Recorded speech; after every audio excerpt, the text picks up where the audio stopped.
Treasury Secretary Janet Yellen touring a solar plant in Georgia this afternoon. Megan Casella joining us now with more on what Secretary Yellen had to say about China. Megan? Hey, Julia. So in a speech just getting underway this afternoon, Janet Yellen is taking aim at Beijing over what she sees as overproduction of several key technologies. That includes solar, electric vehicles, and lithium-ion batteries. Yellen is saying she'll be pressing Chinese officials to address overcapacity during her upcoming trip to China. She says she'll make it a key issue in discussions, arguing that excess capacity in these industries hurts not only American workers and firms, but also China and the global economy. The issue here, as Yellen will lay out in her speech, is that Chinese overproduction in government-subsidized industries has led China in the past to sell products abroad at reduced prices. It makes it harder for other countries to compete. So part of her concern now is that the U.S. has seen this play out before with solar panels. To emphasize this point, she's delivering these remarks inside a Suniva facility. It's a solar cell manufacturer that produced solar cells in the U.S. for a decade before declaring bankruptcy 7 years ago due to a flood of cheap imports from abroad. Today, Yellen says the company is back on track to restart manufacturing this spring after securing around $100 million in financing from the Inflation Reduction Act. So, guys, this shows just one way the Biden administration is aiming to compete with China on these issues. Guys? All right, Megan, stick around as we bring in our own Pippa Stevens to help react to this and the impact on the solar industry. So I think the crux of the issue here is that the administration is trying to have as much renewable energy developed as quickly as possible while also jump-starting a U.S. domestic supply chain.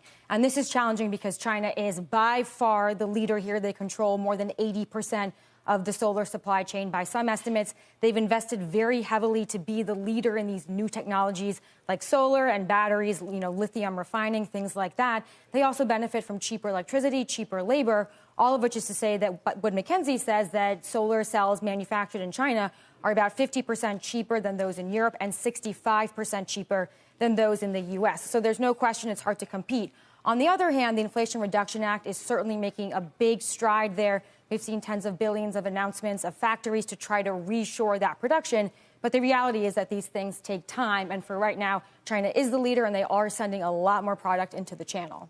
So, Megan, how did this company come back from the ropes, the company that you're at? They got financing through the Inflation Reduction Act. What makes them think now, given the sort of dynamics of the marketplace, that they can make a go of it?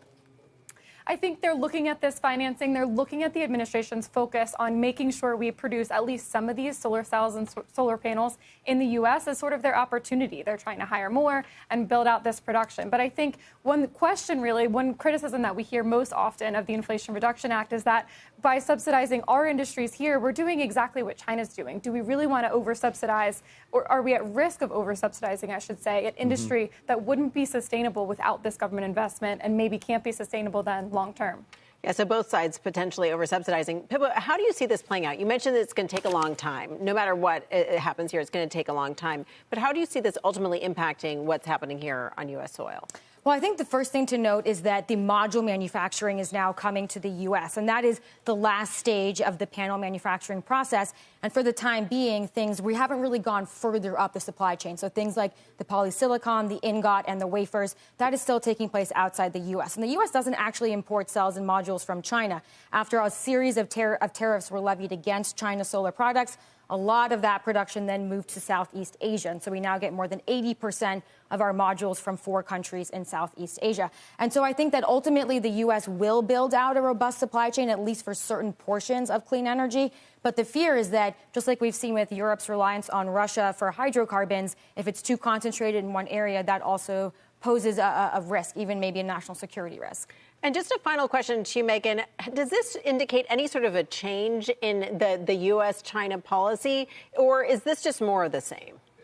I think we are seeing the Biden administration get a little bit firmer on this point. In previous trips to China by Yellen or by officials beneath her, they've been noting that they're addressing overcapacity. But we haven't quite seen her be this specific on exactly what they're worried about. This is something that is an issue in this industry. It's also something some people worry about with chips as well, because we've seen this play out before. So I think, they emphasize that they want to be cordial with China. They don't want to shut down that interaction, especially not that economic cooperation, but they also want to make sure that it's fair. So we're seeing them ramp up that dialogue.